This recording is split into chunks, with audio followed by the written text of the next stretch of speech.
अस्सलाम वालेकुम and good evening friends. क्या हाल है? आप सबके खैरियत से हैं? ठीक ठाक हैं? अच्छा दोस्तों, आज मैं आपके साथ कुछ जुमले शेयर करूंगा। एक्चुअली मैं आज थोड़ा सा लेट हो गया। असल में मेरा था कि मैं आज मज़ीद एक लेटर के ऊपर बात करेंगे या कुछ और तरीके से हम नए वर्ब के साथ सेंटेंसेस बनाना सीखेंगे।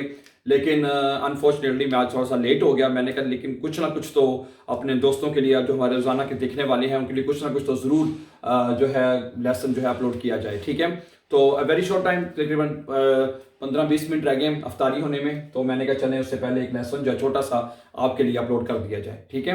अच्छा, आज मैं आपके साथ ना एक वर्ब है ब्लाइबल। ठीक है, उसका इस्तेमाल हमारी जर्मन लैंग्वेज में बहुत ज्यादा होता है ना। ठीक है, उसके कुछ इंपॉर्टेंट सेंटेंसेस मैं आपके साथ शेयर करूंगा और उसको आप अपनी डेली रूटीन में कैसे इस्तेमाल कर सकते हैं वो मैं आपके सामने रखूंगा। ठीक है, वैसे आपको पता है कि ब्लाइबन ब्लाइबन जो वर्ब है, ठीक है, ब्लाइबन है, इसका मतलब क्या होता है पता है आपको ना?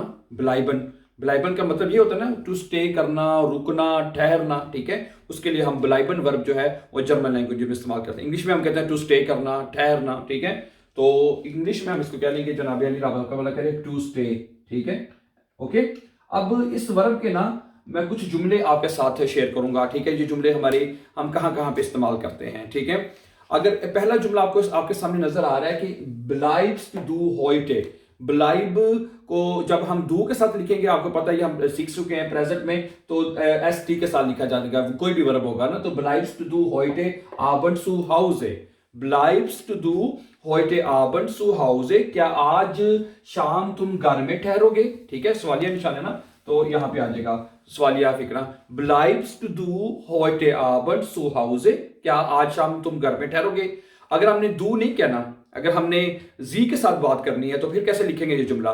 सर चेंज क्या होगा बना, आपको पता है? ये देखें, डू की जगह पे क्या आ जाएगा जनाब? यहाँ पे आ जाएगा जी, आ जाएगा कैपिटल एस के साथ जी आ जाएगा।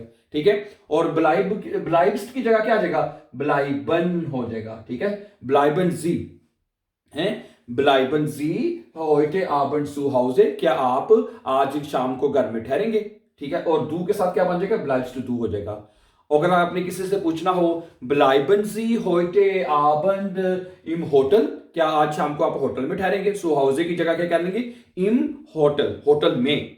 ठीक है, तो क्या आप शाम को होटल में ठहरेंगे? तो ब्लाइबन जी होइटे आबंड इम होटल।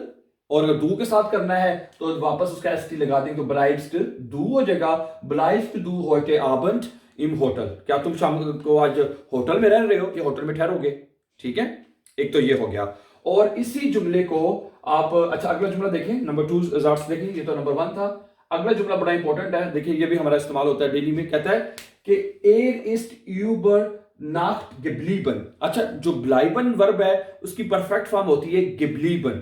ठीक है, क्या फॉर्म होती है? याद रख, लिखा हुआ है, नजर आ रहे, गिबलीबन। यानी उसकी जो पास्ट फॉर्म है, जो फिर गंगन हाइट फॉर्म बनेगी, वो क्या बनेगी? गिबलीबन। ठीक है, वो कहता है एर इस्ट यूबरनाक्ट गिबलीबन, एर इस्ट यूबरनाक्ट गिबलीबन, वो क्या किया उसने जी?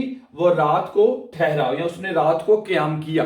एर इस्ट यूबरनाक्ट गिबलीबन, उसने रात को क्याम किया या वो रात को ठहरा। ठीक है, अब ये परफेक्ट में जुमला है। ठीक है, कौन सा है? जिसमें परफेक्ट में जो वर्ब होता है ब्लाइबन, ठीक है, जो वर्ब होता है उसकी परफेक्ट फॉर्म यहाँ पे गिबलीबन है, वो हमें लिखी हुई नजर आ रही है। ठीक है, अब आपके ज़हन में अगर सवाल आ रहा हो, नॉर्मली तो आपको पता ही है कि हम परफेक्ट जुमला बनाने के लिए हाबन इस्तेमाल करते हैं। लेकिन जब हमारे जुमले में जो जाट्स है परफेक्ट का, जिसमें जेट्स आपकी बिवेगिंग हो, बिवेगिंग यानी कि मूवमेंट अगर आपकी होगी इस जुमले के अंदर, तो उसमें हम हाबन की जगह जाइन लगाते हैं। ये आपको पता है, या पहले पिछले लेसन में अच्छी तरह सीख चुके हैं, लेकिन मैं उन तमाम दोस्तों के लिए जो नए हैं उनके लिए भी मैं थोड़ा सा एक्सप्लेन कर दूं। यहां पे ईस्ट आएगा, जुमला ये हमारा परफेक्ट ही है। ठीक है, गिबलीबन, और ये ईस्ट आएगा, और एर के साथ क्या आएगा? ईस्ट आएगा। ठीक है, एर ईस्ट यूबर नाख्ट गेब्लीबन, वो उसने यानी कि वो रात को यहां पे ठहरा। ठीक है, तो इश बिन यूबर नाख्ट गेब्लीबन, मैं रात को मैंने क्या किया। इश बिन हियर कर लें, इश बिन हियर है, या कह लें मैंने होटल में क्या किया। इससे भी कह सकते हैं ना कि मैंने इश बिन इम होटल यूबरनाक्ट गेब्लीबन, इश बिन इम होटल यूबरनाक्ट गिबलीबन है, गिबलीबन वर्ब आएगा इसमें। ठीक है, तो हाबन यहां पे नहीं आएगा। ठीक है, जाइन वर्ब कॉन्जुगेट होकर आएगा। इश बिन हियर, और हियर कह लें, इम होटल कह लें, यूबरनाक्ट गिबलीबन, कि मैंने होटल में रात को क़याम किया, ये परफेक्ट टेंस हो जाएगा आपका। ठीक है, ओके माय डियर फ्रेंड्स, अगला जुमला देखें। अच्छा, इसकी जगह पे आप एक और जुमला सिंपली कह सकते हैं, ये जुमला भी आपको आता है वैसे, देख लें एक दफा फिर। एर हाट यूबरनाक्टेड, ठीक है, एर हाट यूबरनाक्टेड, ठीक है, कि उसने रात को क़याम किया। यूबरनाक्टेड का मतलब होता है कि रात को ठहरना, ठीक है। उस ऊपर वाले जुमले की जगह आप ये जुमला भी बोल सकते हैं, एर हाट यूबरनाक्टेड, उसने रात को क़याम किया, ये जुमला भी बोल सकते हैं आप। ठीक है, दूसरा अगर आप ये कहते हैं एर हाट बाय मियर यूबरनाक्टेड, उसने रात को मेरे साथ क़याम किया, यानी रात को मेरे साथ ठहरा। ठीक है, बाय मियर तो यहां पे आएगा बाय मियर यानी मेरे साथ। ठीक है, अगर कहने उसने रात को तुम्हारे साथ क़याम किया है, अगर आपने कहना चाहते हैं एर हाट बाय डियर हो जाएगा फिर। ठीक है, अगर मियर के साथ अगर आपने कहना है मेरे साथ क़याम किया तो बनेगा एर हाट बाय मियर यूबरनाक्टेड। अगर आपने कहना है उसने रात को तुम्हारे साथ क़याम किया तो एर हाट बाय डियर हो जाएगा। ठीक है, बाय डियर।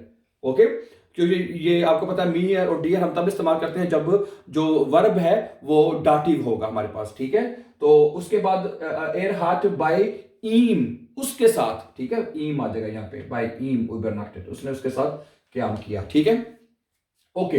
अब अगला जुमला जो है वो मैं आपके साथ शेयर करने जा रहा हूं, वो देखिए क्या जुमला जनाब। वो कहता है कि अगला जुमला है खान इश जिक्सन ब्लाइबन, ये मुडाल वर्ब आपके साथ इस्तेमाल हो रहे हैं यहाँ पे खान। ठीक है, और जब खान यानी कि जो भी हम मुडाल वर्ब जब कोई भी इस्तेमाल करते हैं, आपको पता है जब हम कोई भी मुडाल वर्ब इस्तेमाल करते हैं, ठीक है, अब यहाँ पे ख्यूनन है तो ख्यूनन के साथ इश आएगा तो इश खान इश हो जाएगा, और ब्लाइबन वर्ब यहाँ पे आखिर पे आएगी। ठीक है, सही है ना जनाब। ओके, तो क्या बनेगा जुमला, खान इश जिक्सन ब्लाइबन, खान इश जिक्सन ब्लाइबन, क्या मैं यहाँ पे बैठा रहूं, जिक्सन ब्लाइबन, जिक्सन मैंने बैठना और ब्लाइबन में ठहरना, क्या मैं यहाँ बैठा रहूं, क्या खान इश जिक्सन ब्लाइबन ओडा मुस इश aufstehen, मुस इश aufstehen, या मैं उठ जाऊं। ठीक है, आप एक जगह पे बैठे हुए हैं, ठीक है, आप उससे पूछना चाहते हैं कि भी मैं यहाँ पे बैठा रहूं या उठ जाऊं, मैं यहाँ पे बैठा रहूं कि यहाँ उठ जाऊं। ठीक है, तो ये जुमला आप इस्तेमाल कर सकते हैं, कैसे करेंगे जनाब, खान इश जिक्सन ब्लाइबन, खान इश जिक्सन ब्लाइबन, क्या मैं यहाँ बैठा रहूं, ओडा, ठीक है, यहाँ मुस इश auf, या मैं उठ जाऊं। ठीक है, या मुझे उठ जाना चाहिए। ठीक है, या ओडा मुस इश auf, दोनों मुडाल वर्बन है। ठीक है, दोनों मुडाल वर्बन है, खान और मुस। ठीक है, तो दोनों मुडाल वर्बन में वर्ब हमेशा जाट्स के आखिर पे लिखी जाती है। ठीक है, अब यहाँ पे हमने चुके लगाया है ओडा या, तो दूसरा जुमला शुरू हो जाएगा मुस इश aufstehen, आखिर पे आएगा। ठीक है, ओके, ये बात भी क्लियर होगी हमें। ठीक है, अब अगला जुमला देखें, ये जुमला भी हमारा अक्सर जनाब इस्तेमाल होता है, बिटे ब्लाइबन सी कोर्स ड्रन। ठीक है, आपके टर्मीन पे गए हैं, डॉक्टर के पास गए हैं, ठीक है, या किसी भी ऑफिस में गए हैं टर्मीन के लिए, वो आपको अक्सर ये लफ्ज बोलते हैं, बिटे ब्लाइबन सी कोर्स ड्रन, थोड़ी देर के लिए बैठ जाएं। ठीक है, बिटे ब्लाइबन सी कोर्स ड्रन, या थोड़ी देर के लिए ठहरें, कोर्स यानी थोड़ी देर के लिए, कोर्स ब्लाइबन। ठीक है, बिटे ब्लाइबन सी कोर्स ड्रन। ठीक है, ब्लाइबन सी कोर्स ड्रन, मेहरबानी करके थोड़ी देर के लिए ठहर जाएं। और इसको आप इस तरह भी कह सकते हैं सिंपली इनफॉर्मली, बिटे ब्लाइब ड्रन कोर्स ड्रन। ठीक है, बिटे यानी इनफॉर्मली। ठीक है, अगर जी के साथ कहेंगे वो तो हो जाएगा फॉर्मली ना, आप मेहरबानी करके ठहर, और वैसे सिंपली अगर कहना है इनफॉर्मली में कहना है इसको तो क्या बनेगा, बिटे ब्लाइब कोर्स ड्रन, बिटे ब्लाइब कोर्स ड्रन, मेहरबानी करके थोड़ी देर ठहरो, बिटे ब्लाइब कोर्स ड्रन, मेहरबानी करके थोड़ी देर रुको, थोड़ी देर ठहरो। ठीक है, लास्ट 10 ब्लाइबन, ये लफ्ज भी आप इस्तेमाल कर सकते हैं कि लास्ट 10 ब्लाइबन स्टॉप दैट। ठीक है, उसे रोको, लास्ट 10 ब्लाइबन, इसे रहने दो, इसे ठहरने दो, या लास्ट 10 ब्लाइबन का मतलब होता है इसे रोको या स्टॉप दैट, और लास्ट 10 इसे रोको।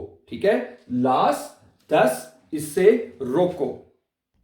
अच्छा, ये आज का आखिरी जुमला एक और देख लें कि अगर आप किसी जगह पे गए हैं डॉक्टर के पास, या और आपके पास डॉग्स हैं, ठीक है, और आप क्या कहते हैं, आप उससे पूछना चाहते हैं कि क्या डॉग्स को बाहर रहना चाहिए। ठीक है, तो उसको आप कैसे पूछेंगे, जोल देयर। ठीक है, जोल देयर हुंड, देयर 2 दफा नहीं लिख दिया, 1 दफा लिखते हैं। ठीक है, जोल देयर हुंड ड्राउजन ब्लाइबन, क्या जो डॉग्स हैं उनको बाहर ठहरना चाहिए। ठीक है, तो क्या बनेगा, जोल मुडाल वर्ब, ये भी आपका मुडाल वर्ब जोलन है ना, SOLL जोलन। ठीक है, तो देर के साथ चूंकि सिंगुलर है तो जोल हो जाएगा ना, इश जोल, दू जोल, स्टे जोल, ये आपको कंजुगेशन अच्छी तरह आती है जनाब। ठीक है, soll der Hund draußen bleiben, क्या डॉग्स है उसको बाहर ठहरना चाहिए। ठीक हो गया जनाब। तो जब आपको पता है मोडाल वर्ब जब भी इस्तेमाल करते हैं उसमें जो वर्ब है होगी वो आखिर पे उसी तरह लिखी जाती है, उसको कुछ नहीं हम कॉन्जुगेट करते। ठीक है, तो मुझे उम्मीद है कि आज के ये इंपॉर्टेंट सेंटेंसेस जो मैंने आपके साथ शेयर किए हैं आपको जरूर पसंद आएंगे and it can be improve to that can be helpful to improve your German language. Thank you very much. और अब अफ्तारी का टाइम होने तकरीबन 2-4 मिनट रह गए हैं और अपना बहुत सा ख्याल रखिएगा। मेरी तरफ से आपको रमजान मुबारक और जाने से पहले चैनल को सब्सक्राइब जरूर कीजिएगा। Thank you very much. Have a nice time and take care.